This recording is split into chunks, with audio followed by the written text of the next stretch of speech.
Today we are talking about patch 1.07 for Sea of Thieves. This is not the Hungering Deep yet, but there should be an announcement trailer for the Hungering Deep later this week. In this patch, the biggest change will be the open and closed crews. This is something that was highly requested, and that's what we're getting now. With that, let's jump into the patch notes and read through them. Features. This seat is taken. Players now have two crew type options available to them. Open and closed crews. Open crews, this option works in the same way you're used to. For the galleon, an open crew will match 4 players together while also replacing players who leave during a game. For the sloop, 2 players will be matched together with a leaving player being replaced when possible. Closed crews. This option allows a single player to begin a game on either a galleon or a sloop, allowing friends to join in when they're available. You can now play with any configuration of players up to the limit on each ship, which is 4 players on the galleon and 2 players on the sloop, as well as preventing non-friends from being able to join you. This option replaces the 3-player galleon and solo sloop options in the menu. Coming soon. Additional functionality coming soon for open and closed crews includes the ability to dynamically switch between open and closed while in the game, in addition to being able to make a session fully private by preventing friends joining. What may be interesting for some here is that you can also solo a galleon now. You can choose a galleon and have a closed crew and sail around solo or just with 2 people. That brings us to the next part, the updates. Here, take this. Imagine the scene. Skeletons surround your crewmate has been bitten by a snake, they have no bananas and there are no resource barrels in sight. Now you can help them crunch their way to full health by handing them a banana. This also works with wooden planks and cannonballs. You helpful pirate you. Who goes there? When swimming underwater, gamertag and player titles are no longer visible. Now you can #BeMoreSneakyPirate. Now in stock. Imperial Sovereign Blunderbuss, pistol, sails, hull and liveries are now available to purchase in the Ancient Isles. They were incorrectly listed as available in patch 1.06. And you can also see pictures of both the galleon and the sloop version here, thanks to user itslurk on Reddit who posted both. Flintlock pistol. New sound effects for close fire and reloading the flintlock pistol. Icons. Within the clothing chest, the icons to unequip all or select a random outfit have been updated. Health bar UI. Deciding whether to eat that banana or keep swinging your sword, you'll notice some changes to the health bar UI. Fancy. These changes are actually something I had to figure out first. I was kind of not noticing it. What you will see here is the side-by-side comparison from in-game. On one hand, you have the old health bar, which is basically straight, and then you have the new one, which is diagonal, which will indicate better when you actually get to very low health. Progression and economy updates. Price changes. Greedy pirates had overpriced the Castaway bilge red weapons and ship liveries. These have now been reduced. Anyone who purchased items within the set pre-price adjustment will have the difference reimbursed very soon. Strike gold. As pirates rank up with the gold hoarders or the Order of Souls trading companies, the chances of finding more valuable rewards have been increased.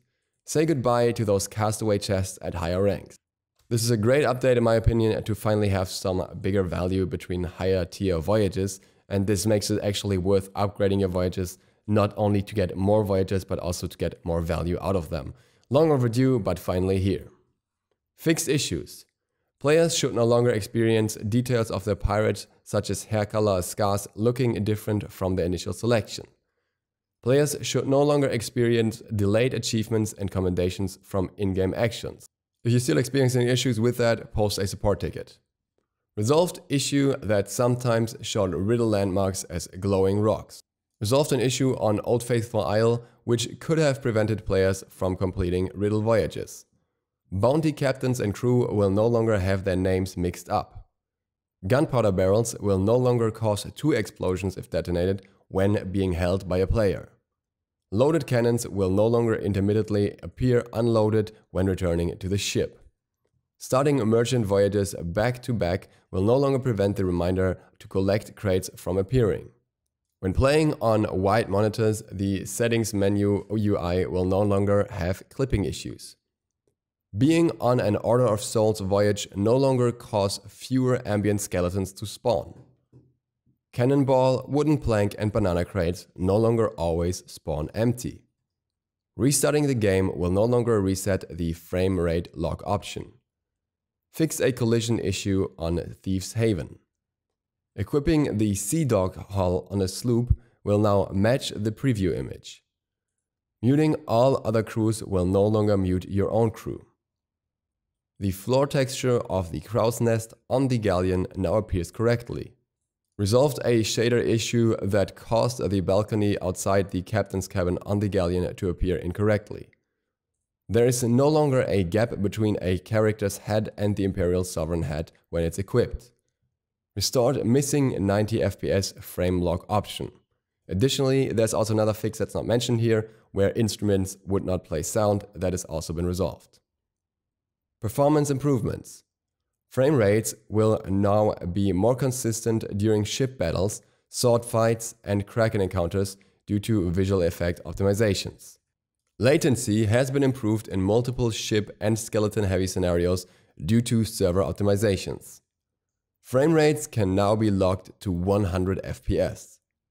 PC only, fixed GPU driver hangs and crashes on certain graphics devices. PC only, resolved bug which triggered Copperbeard error when alt-tabbing. Multiple server crash fixes for the improvements and optimizations for all platforms ongoing. Known issues: some players cannot see their downloadable content in the game. Once you redeem your code, here's a support article that explains how to fix it. And that's it for the patch notes. Again, we're expecting a video on the Hungering Deep very soon, and that video should also come with a date for when it's released. So hopefully they stick to their schedule and will still be released in May. And with that, thank you guys for watching. I hope you enjoyed this. If you're new to the channel, feel free to click the sub button and maybe the bell. It really helps me out. Other than that, see you for the next one tomorrow. DukeSloth, out. What shall we do when we have no outro? What shall we do when we have no outro? What shall we do when we have no outro for a YouTube video? Wait for the hungering deep, wait for the hungering deep, wait for the hungering deep, early May is over.